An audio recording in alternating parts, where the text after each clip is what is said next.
continuar en sintonía con Buenos Días RD. Roselvia, antes de que tú inicies con el tema en cuestión, yo quería pues lamentar la situación. La verdad me tiene muy preocupada la situación que se está viviendo en los Estados Unidos. No hay un dominicano que no tenga familiares en los Estados Unidos, y esta situación podría complicar la ya complicada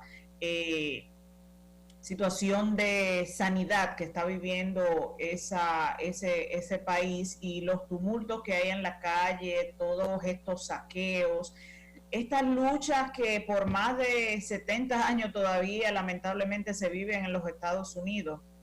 Y la verdad resulta tan interesante ver que todavía tantos años después hay tanto racismo, sobre todo en las autoridades, y como yo digo, el presidente, en vez de echarle agua o apagar el fuego, creo que él lo enciende. He visto que ahora quiere enviar tropas a las calles para evitar estas protestas. Algunas son justas, pero creo que cuando ya se pasa a la violencia o a los saqueos, pierden legitimidad y pierden quizás un poco de estos ideales luego de lo que pasó con George Floyd. Me trae a la mente esa lucha que llevó esa legendaria mujer, Rosa Parks, cuando en 1955 en Alabama decidió simple y llanamente romper con las reglas y no darle su asiento a un blanco, que era una regla que había en aquella época en los autobuses, que si un negro estaba sentado, pues tenía que pararse simple y llanamente si entraba un blanco y darle su asiento. Una cosa que me parece, lamentablemente eso sucedió, y después de ahí pues se dio a conocer mucho más Martin Luther King, quien hizo un boicot, vamos a decir, a estos autobuses, pidiéndole a los negros que no lo usaran, y esto permitió que todo el servicio pues se cayera y los dueños de autobuses tuvieran que eliminar estas reglas de segregación, de que los blancos tenían que, cuando se montaban, los negros tenían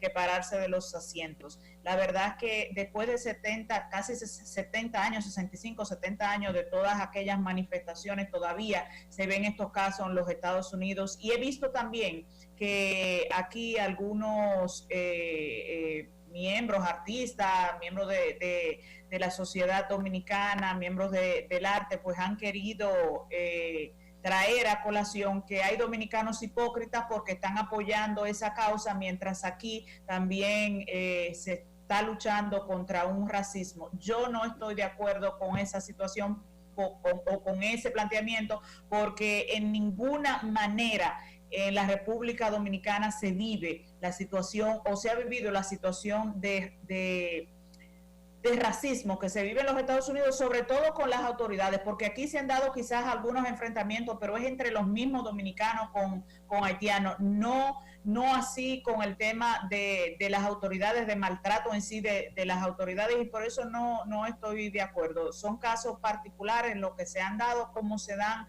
en todas partes del mundo.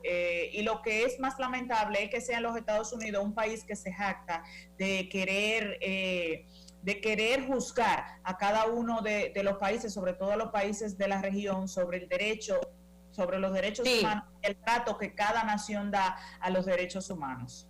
indiscutiblemente. Es una situación muy, muy lamentable. Yo quería realmente tratar un poquito el tema de la apertura de la segunda fase, pero antes que eso, a propósito de que tú has tratado un tema internacional, yo quisiera enunciar los estados y los países que la Junta Central Electoral ha informado que ya han dado su anuencia para la celebración de las elecciones en sus territorios. Por ejemplo, el estado de la Florida, de los Estados Unidos, ya dijo que sí, que se pueden realizar los comicios allá.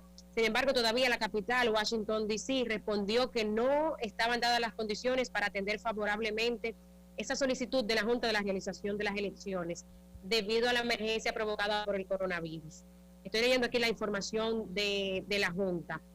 Por ejemplo, en Italia, la Embajada de Italia en Santo Domingo solicitó mayores informaciones sobre la modalidad de votación prevista para la celebración de las elecciones el 5 de julio. Es decir, Italia quiere más detalles para finalmente dar no sé, su de ese tema para el lunes decisión. porque es muy largo. Bueno, mira, sí, simplemente decir... Pero mira, recuérdate lo que dije yo en este programa y lo repetí contigo en el programa en la noche. Las elecciones se van a hacer y la resolución que convocaba las elecciones debió decir, y yo lo planteé aquí, donde sea posible. Más de la mitad de las demarcaciones negaron la posibilidad de realizar las elecciones. Y la otra mitad está en veremos. Argentina, Austria, Bélgica, Canadá, Chile, Ecuador y Nicaragua tienen la misma posición de Italia. Más información. ¿Cuáles países han dicho, todavía no han respondido? Ya para cerrar ese temita, hasta el momento no hay ninguna respuesta de ninguna índole. Holanda, Suiza, Curazao, San Martín, Antigua y Barbuda, Trinidad y Tobago, Panamá, Venezuela y Puerto Rico. Nuestros amigos de la Florida y en Miami ya saben que van a poder votar. Pero bueno, ciertamente el tema es muy, muy amplio. Ya quizá vamos a dar el transcurso de la semana a ver cuáles otros estados de Estados Unidos y países, pues bueno, dan su respuesta. A ver el comunicado de la Cancillería es muy completo, muy, muy completo. Entonces, viniendo al plano local, señores, con el tema de la apertura de la segunda fase, nosotros sabemos que ayer, además de la apertura del transporte interurbano, como señalaba María al principio del programa, iniciaron las bancas de lotería, las empresas ya tienen, se le permite una mayor cantidad de empleados según el tipo 50%. Pero no solo eso, miren, ninguna parte de las disposiciones que ha dado el gobierno dicen arranquen para los parques, para no sé qué, señores, pero los parques están llenos de gente caminando. Pero eso no es lo preocupante. Pero nunca se cerraron. Nunca se cerraron, pero la gente se cohibía por el tema del distanciamiento social para no ir a coincidir con desconocidos. Pero conforme inició la segunda fase, en ese mismo sentido, la gente ha asumido que puede arrancar para los parques. Por ejemplo, donde yo vivo, el área verde de residencial, que es un parque, estaba cerrada, ayer se abrió. Ahí estaba todo el mundo jugando baloncesto, haciendo sus prácticas deportivas, etcétera. Por ejemplo, el Mirador ayer, hubo alguien que preguntó, pero hay un maratón de la cantidad de gente que había. Hoy por igual, yo pasé tempranito por ahí, señores, y la cantidad de gente caminando.